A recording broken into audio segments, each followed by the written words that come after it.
இந்த பொங்கலுக்கு பூர்விகால Vivo mobile வாங்கி அப் டு 7000 rupees கேஷ்பேக் பெறுங்க.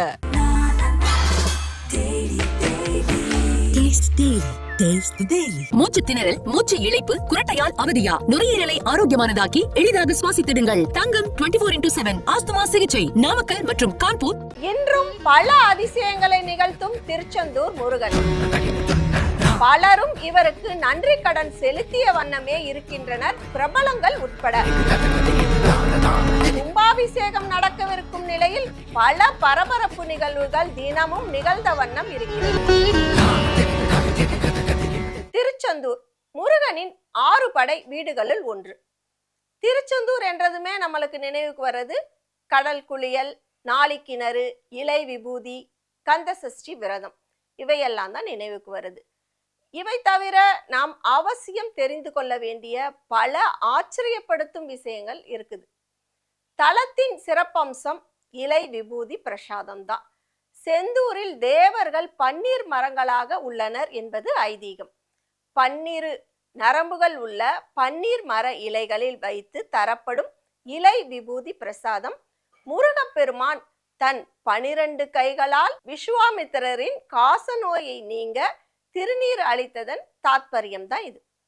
சூரபத்மன் வதம் முடிந்த பிறகு முருகப்பெருமான் தன் பரிவாரங்களுக்கு 12 கைகளினால் விபூதி பிரசாதம் வழங்கினார்னு கூறப்படுது. செந்தில் ஆண்டவர் ஆலயம் ஓம் என்னும் பிரணவத்தின் அடிப்படையை தான் கொண்டது.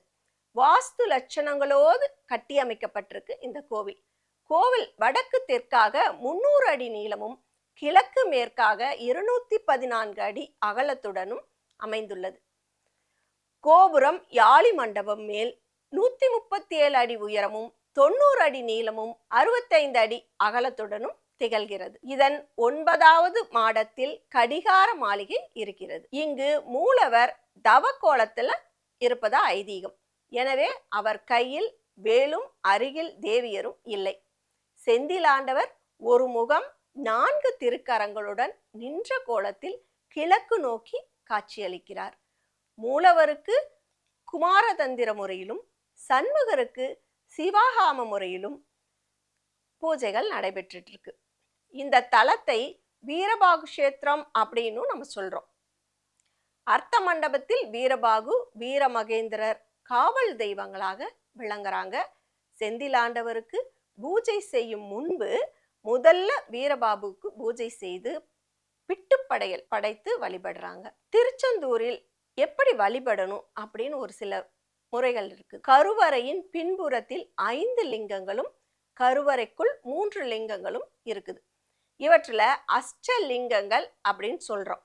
அஷ்டலிங்கங்களும் இங்கு இடம்பெற்றிருக்க காரணம் இறைவன் சூரியன் சந்திரராகவும் பஞ்சபூதங்களாகவும் உயிர்களாகவும் விளங்குகிறார் என்பதை விளக்குவதுதான். முருகன் சன்னதியில் முருகனுக்கு பஞ்சலிங்கங்களை கண்ணாலும் மற்ற லிங்கங்களை மனதாலும் பூஜிக்க வேண்டும். அப்போதுதான் நமது பிரார்த்தனைகள் முற்று பெறும். அஷ்டலிங்கங்களில் பஞ்சபூதங்களுக்கு பூஜை நடக்காது. ஏன்னா முருகப்பெருமானே இந்த லிங்கங்களுக்கு பூஜை செய்வதாக ஐதீகம். இரவு பூஜையில திரையிடப்பட்டு அபிஷேகங்கள் முருகருக்கு நடக்குது.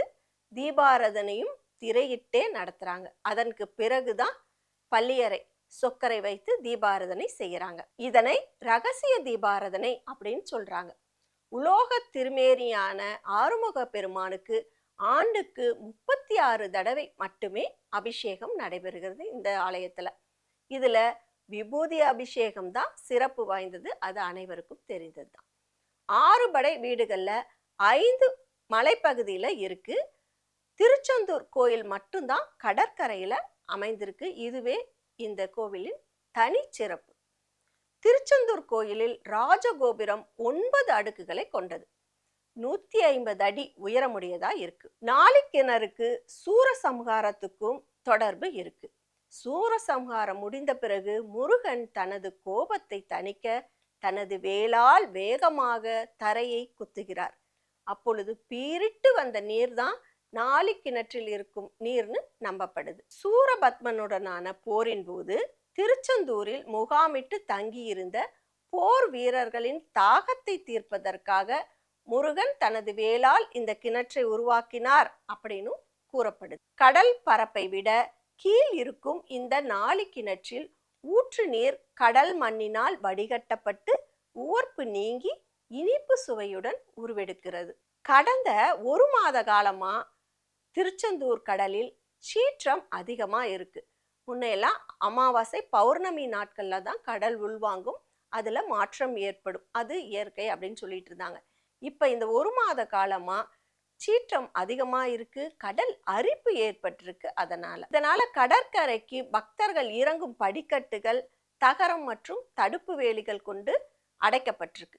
மேலும் அந்த இடத்தின் வழியா பக்தர்கள் இறங்கி நீராடவும் தடை விதிச்சிருக்காங்க. தொடர்ந்து திருச்செந்தூரில் கடல்களின் அலை அதிகமாக தான் இருந்துட்டு வருது. இதன் இடையில கடல் அரிப்பு காரணமா வரலாற்று பொக்கிஷங்கள் திருச்செந்தூரின் கடலோரங்களில் அவ்வப்பொழுது கிடைச்சிட்டு வருது. இந்த கடந்த 1 மாத காலமா இந்த 4 கிணறு பகுதியிலன்னு எடுத்துக்கிட்டிங்கன்னா அந்த ஐயா கோவில் வரை 500 மீட்டர் தூரத்திற்கு பச்சை படிந்த பாறைகள், முருகனுக்கு நிறமே பச்சைன்னு சொல்லுவோம், அந்த மாதிரி அந்த பாறைகள் காட்சி அளித்தது சில தினங்களுக்கு முன்னாடி. 4 அடி உயரம் கொண்ட பெரிய கல்வெட்டு ஒன்று தென்பட்டது. அதே போல் 10 நாட்களுக்கு முன்பு 200 வருட பழமை வாய்ந்த முனிவர் சிலையும் கடல் மண்ணிலிருந்து வெளியே வந்தது. 2 கைகளிலும் ருத்ராட்சம் கட்டப்பட்ட அந்த முனிவரின் சிலைக்கு பக்கத்தில் பெண் உருவம் கொண்ட 1 அடி உயரமுள்ள நாகர் சிலையும் அப்போது கிடைச்சிச்சு. கடந்த வாரம் 200 ஆண்டுகள் பழமையான யாழி, அதாவது சிங்கம் போன்ற தோற்றத்தை உடைய சிலை ஒன்று கரை ஒதுங்குச்சு. ஆனா யாழியின் கல் சிலை உடைக்கப்பட்டு அதன் ஒரு கல் பாதம் மட்டும் கிடைத்தது. அது கடலோரத்தில் தற்பொழுது மேலே வரும் பொழுது பார்ப்பதற்கு சிவலிங்கம் போல் காட்சியளித்தது. பக்தர்கள் அதை கண்டு மெய்சிலிர்த்து போனாங்க. தற்பொழுது பழனி ஆண்டவர் சிலை திருச்செந்தூர்ல கிடைச்சிருக்கு அப்படின்னு பக்தர்கள் திக்குமுக்காடி போயிட்டாங்கன்னே சொல்லலாம். அதாவது ஐயா கோவிலின் பின்புறம் கடற்கரை ஓரமா பாத யாத்திரையாக ஏராளமான பக்தர்கள் திருச்செந்தூருக்கு வராங்க. முருகனை நைட்டு பகல்னு பார்க்காம தங்கி இருந்து தரிசிச்சுட்டு போறாங்க.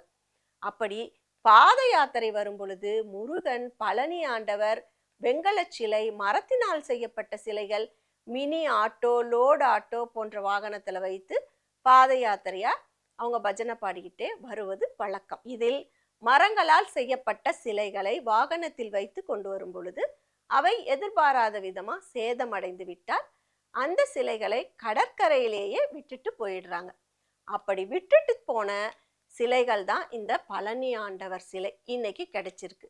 மரத்தினால் செய்யப்பட்ட அந்த பழனி ஆண்டவர் சிலையின் கை சேதமடைஞ்சிருக்கு. கிட்டத்தட்ட 1 வார காலமா அந்த சிலையானது அந்த கடற்பகுதியில் தான் இருக்கு. கோவிலுக்கு வரும் பக்தர்கள் அனைவரும் இந்த விஷயத்தை இப்ப கேள்விப்பட்டு அந்த சிலையை போய் பார்க்கறாங்க. திருச்செந்தூரிலேயே பழனி ஆண்டவரும் பக்தர்களுக்கு காட்சி அளிப்பது, பக்தர்கள் அதன் அருகில் இருந்து புகைப்படம் எடுத்துக்கொள்வது இன்று பிரபலமா இருக்கு. தனியார் தொலைக்காட்சியில சமீபத்துல நடந்த ஒரு நிகழ்ச்சியில வெற்றி பெற்ற ஒரு நிகழ்ச்சியாளர் நேற்று திருச்செந்தூருக்கு போய் சுப்பிரமணியர் கோவில்ல சாமி தரிசனம் செஞ்சாரு. அவர் சொன்னது என்னன்னா, அந்த நிகழ்ச்சிக்கு போறதுக்கு 2 தினங்களுக்கு முன்னாடி தான் நான் திருச்செந்தூர் சுப்பிரமணிய சுவாமியை தரிசனம் செஞ்சேன். திருச்செந்தூர் முருகன் அருளால இந்த நிகழ்ச்சியில வெற்றி பெற்றேன். அதனால திருச்செந்தூர் முருகனுக்கு நன்றி செலுத்துவதற்காக வந்திருக்கேன் அப்படின்னு சொல்லியிருக்காரு. இந்த பிரபலம் யாருன்னு பாத்தீங்கன்னா நம்ம முத்துக்குமரன் தான். இவர் தான் திருச்செந்தூர் முருகனுக்கு தற்பொழுது நன்றி செலுத்தியிருக்கார். இந்த மாதிரி நம்மளும் பலருமே திருச்செந்தூர் முருகன் அருளால பல அற்புதங்கள், ஆச்சரியங்கள், உடல் நோய் இதெல்லாமே நம்மளுக்கு நடந்திருக்கு. நம்மளும் போய் அந்த மாதிரி நன்றி கடன் செலுத்திட்டு தான் இருக்கோம். இது திருச்செந்தூர்ல காலங்காலமா நடந்துட்டு தான் வருது. இந்த ஆண்டு திருச்செந்தூரில் கும்பாபிஷேகம் வெகு சிறப்பாக நடக்க உள்ள நிலையில் அனைவருக்குமே நல்லதுதான் நடக்கும். திருச்செந்தூர் முருகன் வணங்கி விடைபெறுகிறேன். கிங் டிவி நேயர்கள் அனைவருக்கும் நன்றி. இந்த பொங்கலுக்கு பூர்விகால விவோ மொபைல் வாங்கி up to 7000 rupees கேஷ்பேக் பெறுங்க.